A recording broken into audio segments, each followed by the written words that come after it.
आपको बताएं, lieutenant general retired Faiz Hamid के खिलाफ इंक्वायरी शुरू कर दी गई। साबिक डीजी आईएसआई के खिलाफ तहकीकात निजी हाउसिंग सोसाइटी में इख्तियारात से तजावुज के मामले पर की जा रही हैं। फैजाबाद धरना केस में तो फैज हमीद को क्लीन चिट मिल गई, लेकिन टॉप सिटी केस तलवार बनकर सर पर लटक रहा है। एक मेजर जनरल की सरबराही में इदारा जाती इंक्वायरी कमेटी तश्कील दे दी गई। पाक फौज ने सुप्रीम कोर्ट के अहकामात की रोशनी में तहकीकात शुरू कर दी।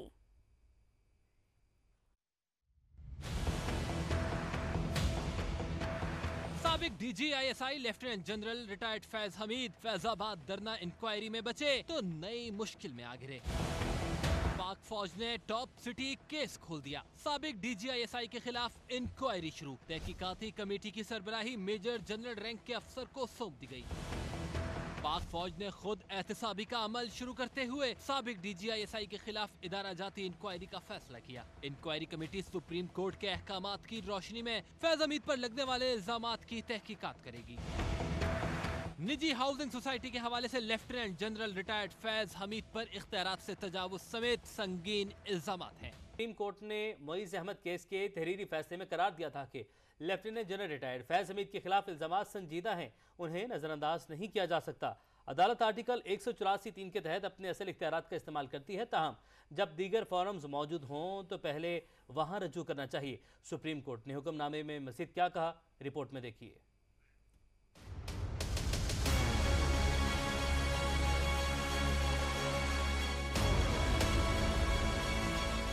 Lieutenant general retired Faiz Hamid के खिलाफ निजी सोसाइटी के मालिक मुइज खान ने सुप्रीम कोर्ट का दरवाजा खटखटाया था। आर्टिकल 184(3) के तहत अदालत उज़्मा को की जाने वाली दरखास्त में फैज हमीद के अलावा ब्रिगेडियर रिटायर्ड नईम फखर, आईएसआई के ब्रिगेडियर रिटायर्ड गफ्फार और आईएसआई के इर्तजा हारून समेत दीगर पर संगीन इल्जामात आयद किए। सुप्रीम कोर्ट के तहरीरी हुक्मनामे के मुताबिक दरखास्त गुजार का इल्जाम है कि फैज हमीद ने अपने दफ्तर का गलत इस्तेमाल किया। दरखास्त गुजार उनके खानदान के खिलाफ झूठे मुकदमात बनाए। आईएसआई और रेंजर्स ने दरखास्त गुजार के घर और दफातर पर छापे मारे। अहले खाना को तहवील में लिया गया, असासों को लूटा गया, मजबूर किया गया कि दरखास्त गुजार अपना कारोबार फैज हमीद के नामजद करदा अफराद को मुंतकिल कर दें। अदालती हुक्मनामे के मुताबिक फैज हमीद पर इख्तियारात के नाजायज इस्तेमाल का भी इल्जाम है। एडिशनल अटॉर्नी जनरल ने तलब करने पर बताया कि दरखास्त गुजार के पास मुताद्दिद रेमेडीज मौजूद हैं। वजारत दिफा से भी रुजू किया जा सकता है। मुल्जिमान के खिलाफ मुजरिमाना मुकदमे का भी इंदराज करवाया जा सकता है। बदनीयती पर मबनी मुकदमात बनाने का केस भी हो सकता है और नुकसानात के अजाले का मुकदमा भी किया जा सकता है। तहम दरखास्त गुजार का खदशा है कि शिकायत को वजारत दिफा में नहीं सुना जाएगा, क्योंकि जो मुल्जिमान हैं वो अफवाज की सीनियर पोजीशन पर रहे हैं। तहम एडिशनल अटॉर्नी जनरल ने किसी भी शिकायत पर गौर करने की यकीन दहानी कराई है। अदालती हुक्म में कहा गया कि मुल्जिमान पर इल्जामात संगीन नौयत के हैं। अगर ये दुरुस्त हैं तो ये वफाकी हुकूमत, अफवाज पाकिस्तान, आईएसआई और रेंजर्स की साख को नुकसान पहुँचाएंगे, इसलिए उन्हें नजरअंदाज नहीं किया जा सकता। सुप्रीम कोर्ट आर्टिकल 184(3) के तहत अपने असल इख्तियारात का इस्तेमाल कर सकती है। तो हम जब दीगर फोरम्स मौजूद हों तो पहले वहाँ रुजू करना चाहिए। सुप्रीम कोर्ट की 184(3) के तहत बराह रास्त मुदाखलत दीगर के हुकूक को बुरी तरह मुतासिर कर सकती है। अगर दरखास्त गुजार कोई शिकायत वजारत दिफा में देते हैं तो उससे कानून के मुताबिक निपटना चाहिए। Lieutenant general retired Faiz Hamid के खिलाफ निजी सोसाइटी के मालिक ने संगीन इल्जामात लगाए। उन्होंने सुप्रीम कोर्ट में क्या दरखास्त दी, उसका मतन जानिए इस रिपोर्ट में।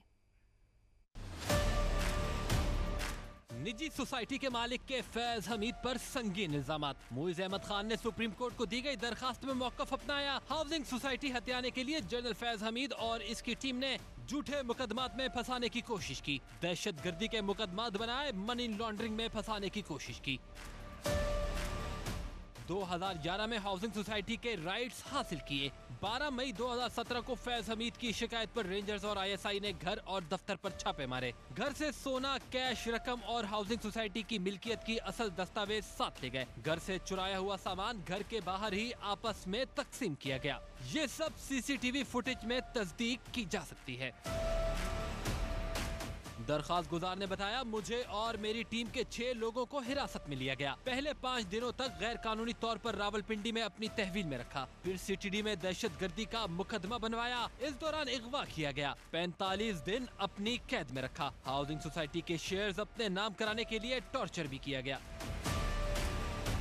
मुइज अहमद ने अपनी दरखास्त में अफसोसनाक अमल का भी जिक्र किया। लिखा, मेरे 8 साल के बेटे के मुंह पर ISI के अफसर इर्तिजा हारून ने अपना बूट रखा, चिल्लाते हुए मेरे बेटे से कहा, अपने गैजेट मुझे दे दो क्योंकि तुम्हारा बाप एक दहशतगर्द है। मुझे तमाम अदालतों ने बरी किया, लेकिन इस सब में अहले खाना को अजियत पहुंची। मेरे ससुर की जान चली गई। फैज हमीद अपने मकसद में नाकाम हुए तो वसीम ताबिश के जरिए मुझसे अपने भाई की मुलाकात कराई। चकवाल के एक होटल में मुलाकात के दौरान फैज हमीद के भाई सरदार नजफ मुसलसल माफी मांगते रहे और इसरार करते रहे कि मैं फैज हमीद पर लगाए इल्जामात से दस्तबरदार होकर इनकी तारीफ करूं। फैज हमीद की जानिब से यकीन दहानी कराई गई थी कि इनके घर पर छापे के दौरान रेंजर्स और ISI अहलकारों ने जो सामान चुराया था वो वापस किया जाएगा, मगर फैज हमीद ने जब्त किया गया 400 तोले सोना और एक बड़ी रकम वापस करने से इनकार